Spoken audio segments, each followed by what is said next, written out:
مرحبا يا صحابي، رجعنا لكم تاني. توتة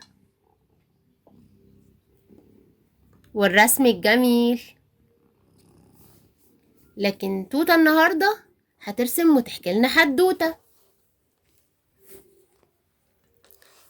الأول هنراجع على المرة اللي فاتت، كنا بنعمل الخط اللي واقف من فوق لتحت من فوق لتحت، والخط اللي نايم على السطر.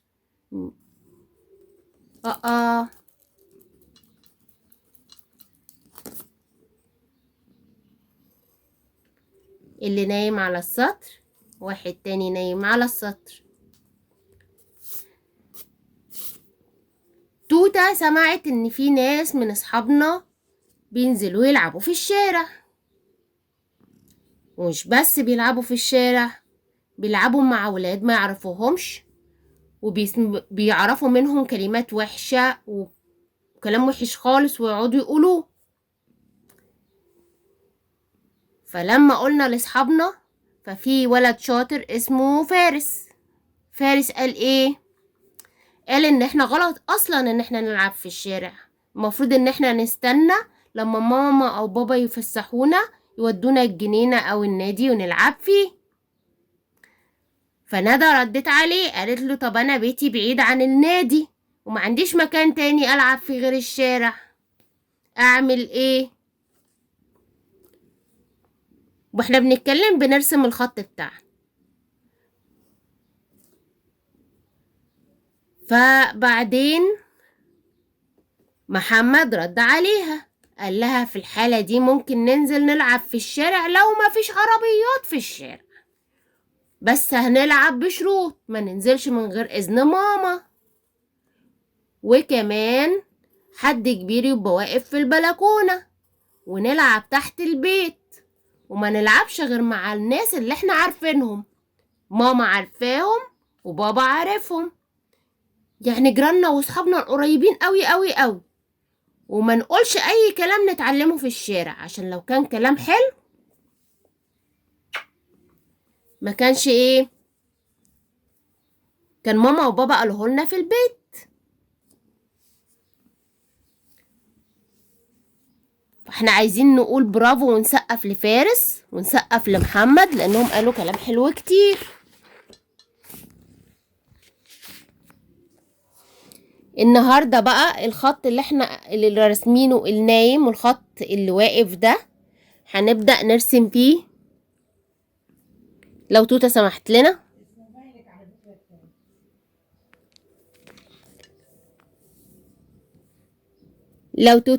لنا، نرسم بيه. هنرسم تاني المثلث اللي هو الهرم، الخط اللي نايم وخط نايم تاني اهو،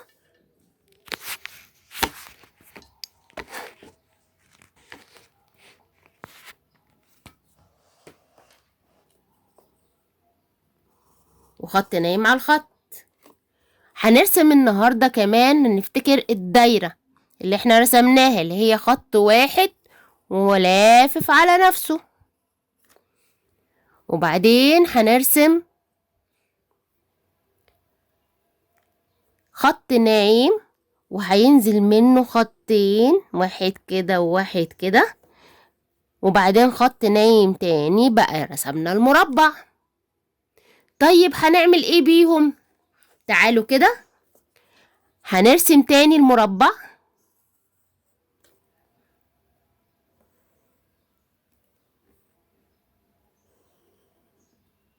خط نايم، خطين نازلين من الطرفين اهم، وهنرسم فوقيه المثلث،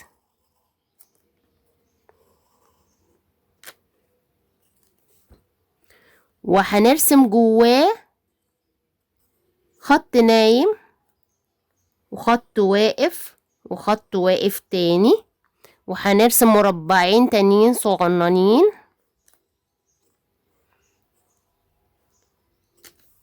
كده. رسمنا بيت فارس الجميل. نجيب ألواننا هنلون بايه؟ هنلون بايه؟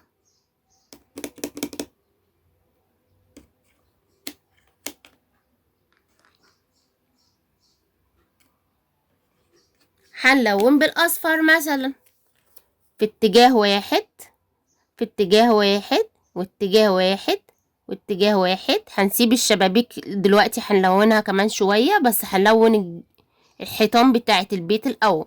اتجاه واحد، في اتجاه واحد، في اتجاه واحد، وفي اتجاه واحد. وبعدين هنلون سقف البيت، هلونه أحمر، في اتجاه واحد، في اتجاه واحد، في اتجاه واحد، في اتجاه واحد، في اتجاه واحد، في اتجاه واحد. برافو عليك يا مالك. مالك كمان بعت لنا هنا دلوقتي بيقول لنا ايه؟ بيقول ان الناس اللي بتقول كلام وحش احنا ما بنلعبش معاهم اصلا، عشان احنا مؤدبين، ومؤدبين بيلعبوا مع مؤدبين.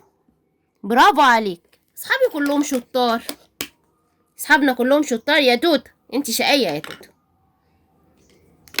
نعمل الباب بتاعها اخضر، اتجاه واحد، في اتجاه واحد، في اتجاه واحد، وفي اتجاه واحد.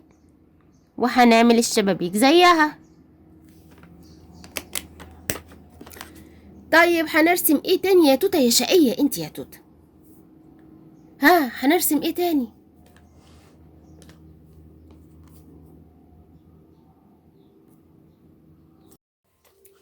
هنرسم البيت تاني، علشان في حد من اصحابنا عايز البيت بألوان تانية.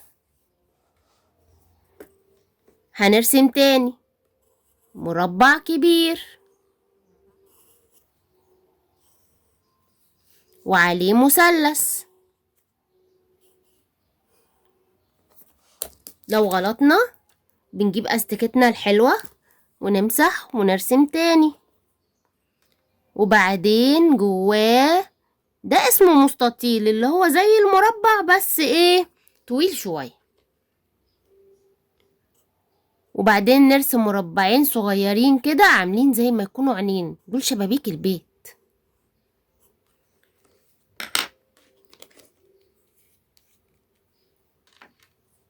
لصاحبنا عايز البيت لونه أزرق، هنرسم سقف، هنلون سقف البيت في اتجاه واحد، في اتجاه واحد. ولو عندنا لون أزرق تاني أو بنفس اللون هنرسم حيطان البيت. هنسيب الشبابيك دلوقتي.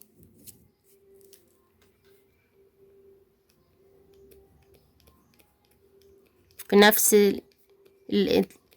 في اتجاه واحد هنلون خط ورا جنب خط جنب خط في اتجاه واحد، بالراحة مش مستعجلين. وبعدين ممكن ناخد اللون الأحمر، أحمر يعني ريد، وهنبدأ نلون الباب أحمر يعني ريد، باب يعني دور.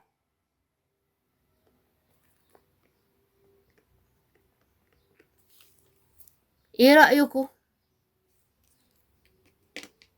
طيب هنرسم ايه تاني؟ ناخد الدايرة ونرسم برتقانة، برتقانة يعني اورنج. هناخد خط يعمل دايرة كبير، يلف حوالين نفسه يعمل دايرة كبيرة اهي. وبعدين نيجي من فوقها ونعمل خط من فوق لتحت. وبعدين نيجي من الجنب ونعمل خط مايل. وبعدين نطلع نعمل خط من فوق لتحت. وبعدين نعمل خط تاني من اليمين، نغلط نمسح بالاستيكة من اليمين للشمال. وبعدين نوصلهم ببعض. حد فاكر ده شكل ايه؟ ورقة الشجر. ورقة الشجرة اللي عملناها في الوردة المرة اللي فاتت. طب حد يعرف البرتقانة الأورنج لونها بيبقى إيه؟ برافو شطار، لونها برتقاني. برتقالي يعني إيه؟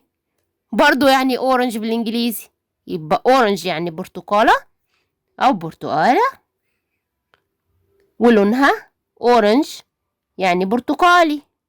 من فوق لتحت بنلون في اتجاه واحد، بنلون في اتجاه واحد جوه رسمتنا الحلوة.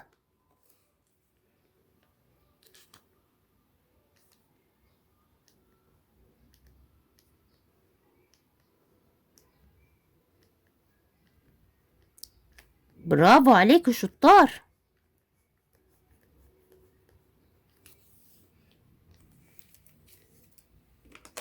ورقة الشجر لونها ايه؟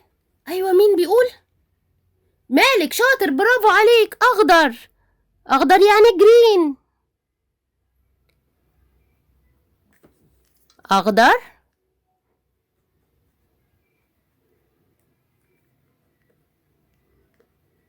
وهنلون برضو في اتجاه واحد. شطار. طب دلوقتي هنعمل ايه؟ نرسم ايه كمان؟ نرسم الشجرة. طب هنرسمها ازاي الشجرة دي؟ هنعمل المستطيل اللي رسمناه هنا في البيت، بس هنعمله كبير ولوحده. اهو خط نايم، خط طويل من فوق لتحت، خط طويل من فوق لتحت، وخط تاني نايم على الأرض. وبعدين هنعمل 3 دواير. ادي اول دايرة وهتقطع على المستطيل، وادي تاني دايرة وهتقطع مع الاتنين التانيين، وادي دايرة كمان اصغر منهم سنة او قدهم. وبعدين هنجيب الواننا. الدواير هلونها بالاخضر وفي اتجاه واحد.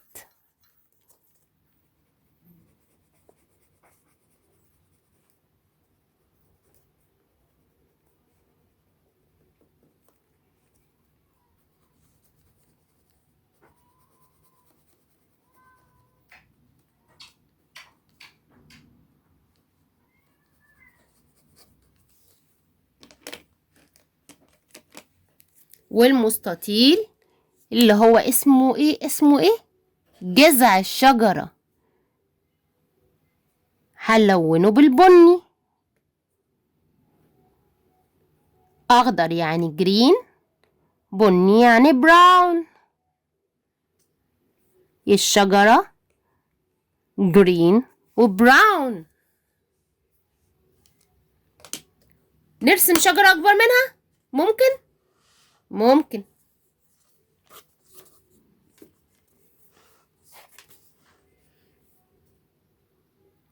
هنعمل خط نايم وخط طويل لتحت، من فوق لتحت، خط من فوق لتحت، وهنعمل خط تاني نايم، وهنعمل دايرة وكمان واحدة دايرة وكمان واحدة دايرة، ونجيب الألوان وهنلونها تاني.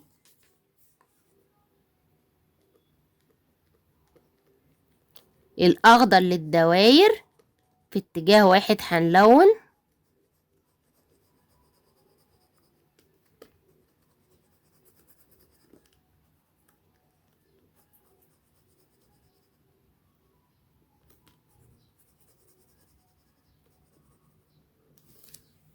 والبني للساق.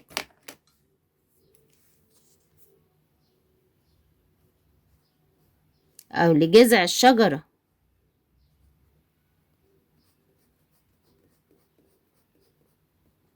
وبلون في اتجاه واحد. برافو عليكوا شطار.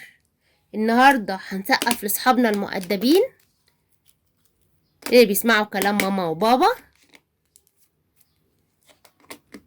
ولو ما عندهمش نادي او مكان يروحوا يلعبوا فيه ومضطرين ينزلوا يلعبوا في الشارع، بيلعبوا تحت البيت على طول وبإذن ماما وبابا، وحد كبير بيبقى واقف لهم في البلكونة، ومش بيلعبوا مع حد بيقول كلام وحش.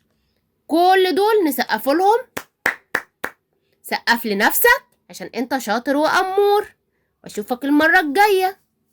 باي باي حبايبي. ما تنسوش تبعتولي رسوماتكم على اللينك اللي في الانبوكس اللي تحت الفيديو، وتعملوا لايك وشير وسبسكرايب علشان تشوفوا الحلقات اللي جاية. باي باي.